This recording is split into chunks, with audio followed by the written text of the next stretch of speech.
ప్రియులారా, పరిశుద్ధ బైబిల్ గ్రంథములో నుండి అపోస్తులుడైనటువంటి పౌలు కొరింథీయులకు రాసినటువంటి 2వ పత్రిక 6వ అధ్యాయం మొదటి వచనాన్ని నేను చదువుతున్నాను. కాగా మేమాయన తోడి పనివారమై మీరు పొందిన దేవుని కృపను వ్యర్థము చేసుకొనవద్దని మిమ్మును వేడుకొనుచున్నాను. ప్రార్థన. ప్రేమ కలిగిన మహాపరిశుద్ధుడా, జ్యోతిర్మయుడా, ఉన్నవాడా అనువాడా, నీకు స్తోత్రాలు. దేవా, ఈ పునరుద్ధాన దినం ఆదివారం నందు చదవబడినటువంటి లేఖన భాగములో నుండి తండ్రి, నీవు మాతో నాతో ముచ్చటించి మమ్మలను బాగుగా నీ వాక్య ఉదకము చేత కడిగి పవిత్రీకరించి అమూల్యమైన మా ప్రియ రక్షకుడు యేసుక్రీస్తు వారి పరిశుద్ధ శరీరమును రక్తమును తీసుకునే భాగ్యము మాకు మీరు అనుగ్రహించమని తండ్రి నీ సన్నిధానములో వేడుకొనుచున్నాము. కనుక నీ ఆత్మచేత మమ్మల్ని శుద్ధీకరించి నీ రక్తము చేత మమ్మల్ని బాగుగా కడిగి పవిత్రీకరించి నీ వాక్యము చేత మమ్మల్ని ప్రభువా ఉదక స్నానం చేసి పవిత్రులుగా చేసి పునీతులుగా మార్చి అమూల్యమైన ప్రభు అయిన యేసుక్రీస్తు వారి రుధిరమును శరీరమును తీసుకునే యోగ్యత, భాగ్యము, అర్హత నాకు బిడ్డలకు దయచేయమని మా ప్రియరక్షకుడు యేసుక్రీస్తు పరిశుద్ధ నామమున ప్రార్థిస్తున్నాం తండ్రి. ఆమేన్. దేవునికి స్తోత్రం. హల్లెలూయా. ప్రియులారా, ఈ కొరింథీ సంఘానికి దేవుడు ఎన్నో విధాలుగా ఆశీర్వదించాడు. సాక్ష్యం చెప్తాడు అపోస్తలుడైన పౌలు. అదే కొరింథీయులకు రాసిన మొదటి పత్రిక 1వ అధ్యాయము 6-7 వచనాల్లో చూస్తే, వారట ఉపదేశములో సమస్త జ్ఞానములో ఐశ్వర్యవంతులట. హల్లెలూయా. అంటే అపోస్తలుడైన పౌలు తన బోధనా పరిచర్యలో సరి అయిన పునాది కొరింథీయులకు వేశాడు. చెప్తాడు కదా, నేర్పరి అయిన శిల్పకారుని వలె పునాది వేసి తిని. తన బోధనా పరిచర్యలో ఎంత చక్కగా కొరింథీ సంఘస్థులకు స్థిరమైన దృఢమైన పునాదిని వేశాడు. అలాగే మంచి ఉపదేశాన్ని ఇచ్చాడు, జ్ఞానముతో నింపాడు. కాబట్టి ఉపదేశము నొందిన వారు అంటే కొరింథీ సంఘస్థులు జ్ఞానవంతులయ్యారు. ఇంకా జ్ఞానములో ఎవరట? ఐశ్వర్యవంతులు. ఉపదేశములో ఐశ్వర్యవంతులయ్యారు మీరు అని చెబుతున్నాడు. ఎక్కడ?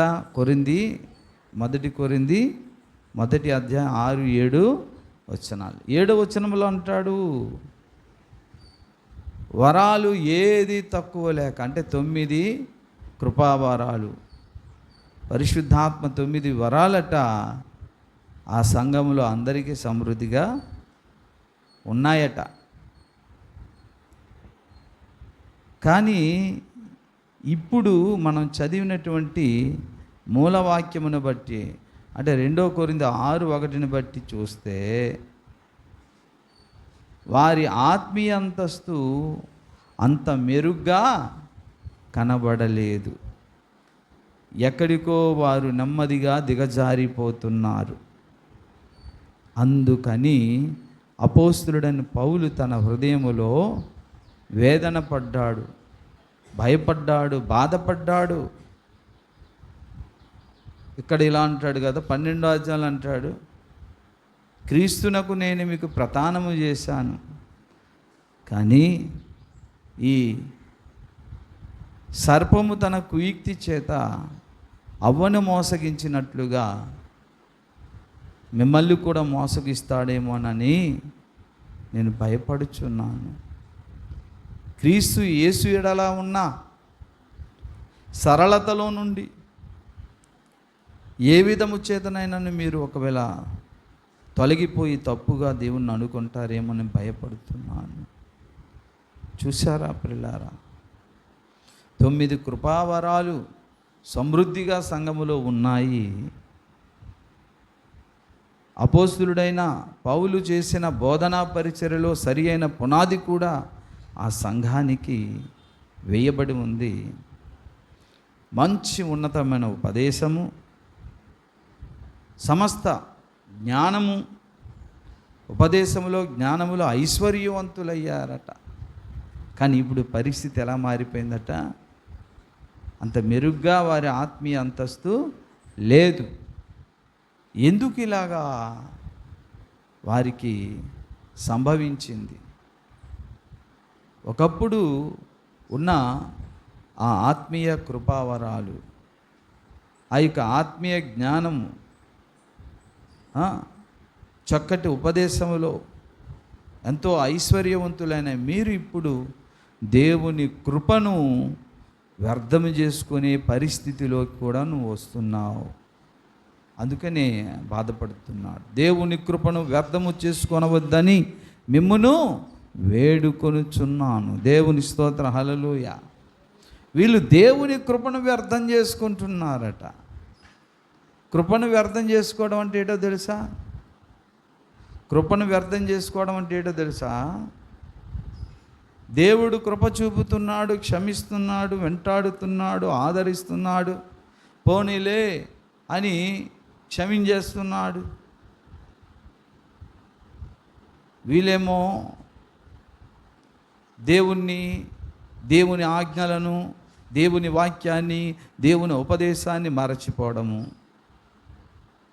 దేవుడేమో మరలా కృప చూపి పోనీలే మరలా జ్ఞాపకం తెచ్చుకుంటారు, మళ్ళీ వస్తారులే, మళ్ళీ చదువుతారులే, మళ్ళీ ప్రార్థన చేస్తారులే, మళ్ళీ ఆరాధిస్తారులే అని పదే సార్లు తన కృపను చూపడము. వీళ్ళు పదే సార్లు ఆ కృపకు వ్యతిరేకంగా తప్పు చేయడం. అది కృపను వ్యర్థం చేసుకునుట అంటే దేవుడిచ్చిన అవకాశమును వ్యర్థం చేసుకునుట, దేవుడిచ్చినటువంటి గొప్ప సదావకాశాన్ని దుర్వినియోగం చేసుకునుట. రోమాలో మాట్లాడతాడు 1వ అధ్యాయంలో, వారు దేవుని కృపను వ్యర్థం చేసుకొని వారు తమ కాముకత్వములకు అప్పగించుకుని అని ఉంటుంది. కనుక ఆత్మీయతలో, ప్రార్థనలో, పరిశుద్ధతలో, దేవుని ఉపదేశం పొందుటలో, దైవ జ్ఞానములో ఐశ్వర్యవంతులైనా సరే అది తుది వరకు, మన తుది శ్వాస వరకు, యేసు రాకడ వరకు దాన్ని కాపాడుకుంటూ ఉండాలి. అలా కాపాడడానికే పరిశుద్ధాత్మ దేవుడు తన కృపతో మనల్ని ఆదరించి క్షమించి హక్కును చేరుస్తుంటాడు. ఎంత హక్కును చేర్చినా, ఎంత కృప చూపినా సరే ఇక మనగోల మనదే. ఏం చేస్తామట? అవిశ్వాసులతో జోడుగా ఉంటాం, దుర్నీతితో సాంగత్యం చేస్తాం, చీకటితో పొత్తు కలుపుతాం, యేసయ్యను విడిచి లోక వ్యవహారాలు ఎక్కువగా బిజీగా ఉంటాం. ఏంటిలా మారిపోయారు మీరు? ఒకప్పుడు ఉన్నటువంటి ఆత్మీయ ఉన్నత స్థానము, ఆ అంతస్తు ఇప్పుడేమైపోయింది అని అపోస్తలుడైన పౌలు బాధపడుతున్నాడు. ప్రియా దేవుని బిడ్డలారా, మనము అందుకే దేవుని కృపను మనం వ్యర్థం చేసుకోకుండా ఉండాలంటే దేవుని యొక్క వాక్యముతో, దేవుడు మనకు నేర్పించినటువంటి సత్యబోధతో, సత్యాసక్తి కలిగిన విశ్వాసులతో, ప్రార్థనాశక్తి కలిగిన విశ్వాసులతో, దేవుని విషయాలంటే ఆసక్తి కలిగిన విశ్వాసులతో మన స్నేహము ఉండాలి. అలా ఉండేటట్లుగా మనము చూసుకోవాలి. ఇక్కడ మనము చూసినట్లయితే, మీరు కిందటి వారం విన్న వాక్యము మీకు గుర్తుందా? ఆ వాక్యముని మీరు చర్చించుకున్నారా? దేవుడు ఈ సందేశాన్ని దైవ సేవకుడైన పాస్టర్ గారికి ఇస్తే, పాస్టర్ గారు సంఘానికి ప్రజెంట్ చేస్తాడు. మీరు స్వీకరించారు, దైవ సందేశాన్ని. ఆ సందేశాన్ని మీరు ఏం చేస్తున్నారు చెప్పాలి. ధ్యానిస్తున్నారా? ఇతరులకి చెబుతున్నారా? సత్య సంబంధమైన ప్రతి సందేశము కూడా మీరు విన్న తరువాత, అరే అసత్యములో ఉన్న వారికి నేను ఈ విషయాలు తెలియజేయాలి, అది నా బాధ్యత, దేవుడు అందుకే నాకు ఈ సందేశాన్ని ఆదివారం ఇచ్చాడు అని ఎప్పుడైనా ఇతరులకు కూడా ఈ సత్యాన్ని తెలియజేయాలి అనే ఆశ కలిగిందా? ఇర్మియా భక్తునికి అడగండి, అయ్యా ప్రవక్తి అయిన ఇర్మియా గారు, దేవుని సందేశము మీరు విన్నారు, దేవుని వర్తమానం మీరు తీసుకున్నారు, అది మీరే దాచుకున్నారా లేదా ఇతరులకు కూడా పంచిపెట్టారా చెప్పండి ఇర్మియా గారు అని అడిగితే ఇర్మియా ఏమంటాడు తెలుసా? మనలా మౌనంగా ఉండడు ఆయన. ఇర్మియా గ్రంథం 20వ అధ్యాయము 9వ వచనాన్ని చదవండి ప్రియులారా.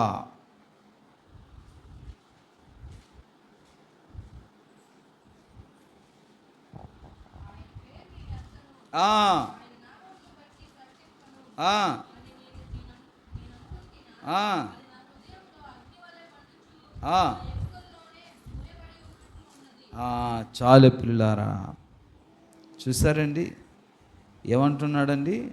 ఆయన పేరు నేను ఎత్తను. ఇంకెందుకండి యేసయ్యా యేసయ్యా అని ఆదివారం వెళ్ళాం కదా చాలే అని అనుకోడట అతను. ఆయన నామమును బట్టి ప్రకటింపను, ఇంకెందుకు స్వార్థ చెప్పడం లేదు అని అనుకోడు. అలా అనుకున్నాడా ఏమవుద్దట అని నేను అనుకుంటున్నా. ఒకవేళ అప్పుడు ఏమవుతుందో తెలుసా? దేవుడు నాకు చెప్పమన్న సందేశము నా హృదయంలో అగ్నివలే మండుచు, మళ్ళీ హృదయంలో మండిన మంట నా ఎముకలలోనే మోయబడి ఉన్నట్టున్నది. నేను ఓర్చి విసిగి ఉన్నాను, చెప్పక మాన లేదు. హల్లెలూయా. అదండి భక్తుని లక్షణం. దేవుని సందేశాలు ఎన్నో విన్నారు మీరు. సత్యాన్ని ఎప్పుడైనా చెప్పారా? సత్య సిద్ధాంతాన్ని ఎప్పుడైనా చెప్పారా? ఇది దేవుని సందేశం, ఇది దేవుని వర్తమానం. ఈ తరములో ఇర్మియాలాగా నీ హృదయంలో ప్రతి ఆదివారం విన్నటువంటి సందేశం మండుచున్నదా? నిన్ను మండిస్తున్నదా? అది నీ ఎముకలలో మంట కలుగు చేస్తున్నదా? వెంటనే నేను చెప్పక మానలేను, వెళ్ళి చెబుతాను. ఇది సత్యం అంటే, ఇది న్యాయం అంటే, ఇది నీతి అంటే, ఇది పరిశుద్ధాత్మ నడిపింపు అంటే మీరు చెప్పాలి కదా. మీరు చెప్పడం లేదంటే దాని అర్థం ఏంటి? దేవుడు మీకు అనుగ్రహించినటువంటి ఉన్నతమైన బోధ అద్భుతమైన ఐశ్వర్యం లాంటిది, ఉన్నతమైన జ్ఞానము, అది ఐశ్వర్యవంతులయ్యారు మీరు. కానీ మీరు పొందుకున్న ఉపదేశము, వర్తమానము, జ్ఞానము ఇతరులకు కూడా ప్రకటించకపోతే దేవుడు మనకిచ్చినటువంటి ఆ కృపను, ఆ అవకాశాన్ని మనం ఏం చేస్తున్నట్టు? వ్యర్థం చేసుకుంటున్నట్లే. అర్థమవుతుందా? 4 గోడల మధ్య మీరు ఉండిపోవడానికి కాదు. ప్రతి అన్యుడికి, ప్రతి క్రైస్తవునికి, అన్యునికి స్వార్థ చెప్పాలి, క్రైస్తవునికి సత్యము చెప్పాలి, సర్వసత్యంలోనికి నడిపించాలి. ఎక్కడున్నారు? నీ చుట్టుప్రక్కల ఉన్నవారితో, మీ తోటి కోడలతో, నీ కుమార్తెతో, నీ చెల్లితో, నీ అక్కతో, నీ అన్నయ్యతో, నీ వదినతో, నీ మరదలతో చెప్పగలిగావా? మాకెందుకులే తండ్రి, నీ వర్తమానం మాకు ఇచ్చారు, నా హృదయంలో దాచేసాం, అది నా ఎముకలలో మండుతుంది, హృదయంలో మండుతుంది. ఎంతవరకు మండుతుందో మండని, దాన్ని మనం ఎందుకు చెప్పాలి అని అనుకుంటే, ఇర్మియా లాంటి ఆత్మాభిషేకం పొందిన విశ్వాసులైతే ఏర్చి ఏం చేశాడట? ఇక నేను తాళలేను, ప్రకటింపక మానలేదు, చెప్పానంటున్నాడు. ఎందుకు దేవుని సందేశం మన హృదయంలో మండుటలేదు? అది ఎముకలలో మంటలా ఎందుకు కాల్చడము లేదు నీకు నాకు? దేవుని మాటలే కదా. అంటే ఆ మాటలు మీరు ఇక్కడ అసలు వింటున్నారా? వినడం లేదా? వింటే దేవుని యొక్క వర్తమానం, దేవుని సందేశం ఇతరులతో ఎందుకు పంచుకోలేకపోతున్నారు? ఎందుకు సత్య సాక్షిగా నిలబడలేకపోతున్నారు?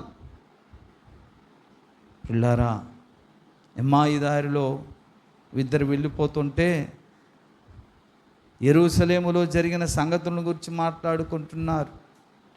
ఆయన శుక్రవారం చనిపోయాడు, ఆదివారం లేచి సమాధిలో లేరట, ఎవరెవరు కనబడ్డారట, ఏంటో మరి. అదే కాబోలు ఆ నజరేయుడని యేసు చనిపోయి తిరిగి లేచాడంటావా అందరూ చెప్పుకుంటున్నారు అని చెప్తున్నప్పుడు మధ్యలో యేసయ్య వచ్చి వారితో మాట్లాడారు. మాట్లాడుతున్నప్పుడు వాళ్ళ హృదయము మండిందట. హల్లెలూయా. లూకా సువార్త 24వ అధ్యాయము 25వ వచనం చదువుతున్నాను పిల్లారా.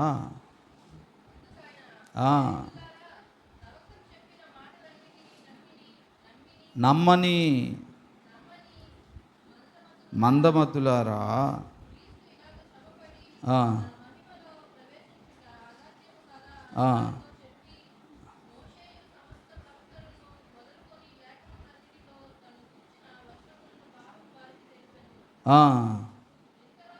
32వ వచనం చదువు. అప్పుడు వారు ఆయన త్రోవలో మనతో మాట్లాడుచు లేఖనములను మనకు బోధపరుచుచున్నప్పుడు మన హృదయం మనలో మండుచుండలేదా అని ఒకనితో ఒకడు చెప్పుకొనిరి. హల్లెలూయా. దేవుని యొక్క వర్తమానం, దేవుని సందేశం మీ హృదయంలో ఎందుకు మంటలేదు? మండుచున్న సందేశం ఈ ఎముకలలో ఎందుకు మండట్లేదు? దేవుడు మీకు ఇచ్చిన సదావకాశాన్ని, కృపను కూడా బహుశా ఇన్ని సంవత్సరాలు అర్థం చేసుకుంటున్నారేమో. అరే, ఈ సత్యం నేను నేర్చుకున్నాను రా అని ఇంకా ఆ సత్యం నేను ఎవరికి చెప్పాలి? అసత్యంలో ఉన్న వారిని సత్యం వైపు నేను నడిపించాలి అనే మంట ఎందుకు మీకు కలగట్లేదు? దేవుని కృప, దేవుడిచ్చిన అవకాశం, దేవుడిచ్చిన వరం, దేవుడిచ్చిన జ్ఞానం, దేవుడిచ్చిన సందేశం, దేవుడిచ్చినటువంటి ఉపదేశం అర్థం చేసుకుంటున్నారా? ఇర్మియా ప్రకటించకపోతే దేవుడు తనకు అప్పగించిన బోధ వల్ల దేవునికి ఒరిగేదేముంది? ఇర్మియా ప్రకటించకపోతే, ఇర్మియా నీ వల్ల నాకు ఒరిగేదేమీ లేదు, నీ వల్ల నాకు లాభమేమీ లేదు, నేను ఇంత అవకాశం ఇచ్చినా, ఇంత కృప చూపినా, జ్ఞానములో, ఉపదేశములో, వరాలలో ఐశ్వర్యవంతులుగా నేను నిన్ను చేసిన ఇచ్చిన అవకాశాన్ని మీరు దేవుని కృపను వ్యర్థం చేసుకున్నారయ్యా, ఏంటిది అని విచారం వ్యక్తం చేస్తున్నాడు పరిశుద్ధాత్మ దేవుడు ఈ రోజున నిన్ను నన్ను చూచి. అందుకని ఏ వారం విన్న ఆ వాక్యాన్ని, ఆ సందేశాన్ని హృదయంలో మండినప్పుడు నువ్వు అసత్యములో ఉన్న వారికి సత్యములో నడిపించడానికి అన్వేషిస్తావు. అది దేవుని నడిపింపు. అందుకేగా దేవుడు నిరంతరం మనకు లోతైన కొత్త కొత్త ఆత్మీయ మర్మాలు, విషయాలు సంపూర్ణ సిద్ధి పొందడానికి కావలసిన ప్రతి ఈవి దేవుడు మనకు అనుగ్రహిస్తున్నాడు. అనుగ్రహించిన ఆ యొక్క కృపతో అనుగ్రహించిన ప్రతి ఈవి మనము ఏం చేయాలండి? వినియోగించడం అంటే ఇతరులకు చెప్పినప్పుడు వారందరూ ఏమవుతారండి? సత్యములోనికి వస్తారు, సర్వసత్యములో వారు నడిపిస్తారు. అప్పుడు తండ్రి అనే దేవుని హృదయము కూడా ఎంతో తృప్తి కలుగుద్ది. యేసయ్య కన్నారు చూసారా, ఇతడు నా ప్రియకుమారుడు, ఈయన యందు నేను ఆనందించుచున్నాను. నీకోసం నా కోసం ఆయన చెప్పాలి, ఈమె నా ప్రియకుమార్తె, ఈమె యందు నేను ఆనందిస్తున్నానని చెప్పాలి. అలా చెప్పాలంటే విన్న ఉపదేశమును, అసత్యాలు ఏంటో అసత్యవాదుల దగ్గర, ఇంకా మూఢనమ్మకాలు ఉన్న వారి దగ్గర సత్యాన్ని, నిజాన్ని నోరు తెరచి మీరు చెప్పాలి. అలాగైతే యిర్మీయా ఎలాగైతే ఆ ఆత్మీయ అంతస్తులో ఉన్నారో ఆ త్రోవలో మనం వెళ్ళి ఏదో ఒక రోజు ఆ విధమైన ఆత్మీయ అంతస్తుకి చేరుతాము. ప్రార్థన చేద్దాం. తలలు వంచండి.